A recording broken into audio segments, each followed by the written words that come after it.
Assalamualaikum warahmatullahi wabarakatuh.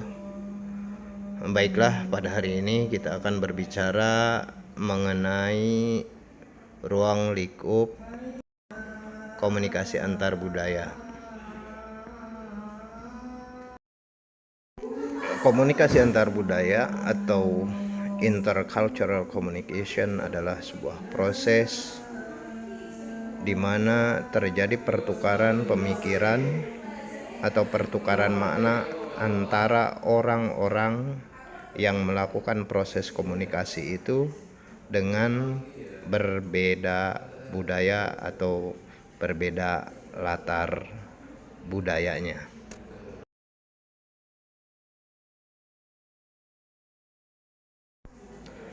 Komunikasi antar budaya memiliki dasar bahwa budaya itu berpengaruh terhadap aktivitas atau proses komunikasi.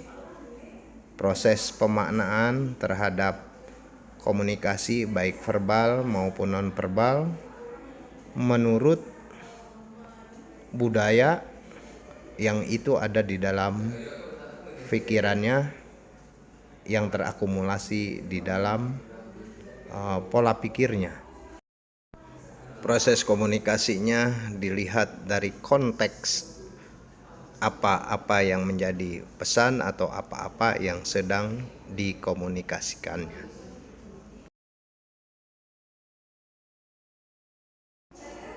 Komunikasi antar budaya menunjuk pada suatu fenomena komunikasi di mana para pelaku komunikasi baik komunikator maupun komunikan didasarkan pada budaya atau latar belakang pengetahuan mereka masing-masing. Baik komunikator maupun komunikan itu berdiri pada bangunan pikirannya sesuai dengan referensi atau budaya yang mereka pahami. Jauh sebelum kita berbicara tentang komunikasi antar budaya, maka paling tidak yang harus kita pahami adalah unsur-unsur budaya itu sendiri. Paling tidak beberapa ahli mengatakan ada 7 unsur atau 8 unsur. Di antaranya itu sistem teknologi, kemudian sistem mata pencaharian, kemudian sistem kemasyarakatan, kemudian bahasa, kesenian, pengetahuan, dan sistem kepercayaan. Kesemuanya itulah yang nanti kemudian menjadi pembahasan kita dalam komunikasi antar budaya. Paling tidak 7 atau 8 unsur itulah yang menjadi tema-tema pembahasan dan tema-tema penelitian di dalam komunikasi antar budaya. Sekaligus itulah yang akan menjadi ruang lingkup komunikasi antar budaya. Komunikasi antar budaya adalah mengolah pesan antara si komunikator dengan isi pesan sesuai dengan budayanya, begitu juga si komunikan berdiri di atas budayanya. Keduanya harus bertemu dalam komunikasi antar budaya.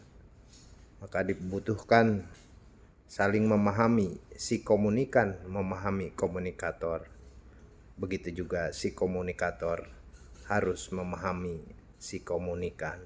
Maka efektivitas komunikasi dalam sebuah pesan itu akan tercapai. Perlu dicatat dan diingat bahwa Komunikasi adalah proses yang selalu dinamis, terus berlangsung dan selalu berubah, interaktif, tidak berdiri dalam satu bentuk.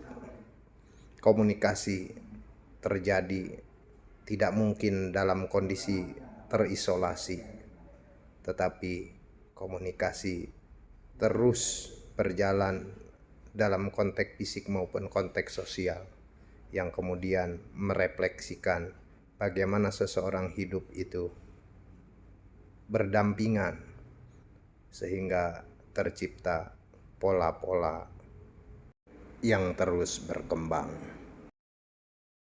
Sekali lagi, bahwa berbicara tentang komunikasi antar budaya, maka budaya itu sendirilah yang harus sangat diperhatikan dan dipahami.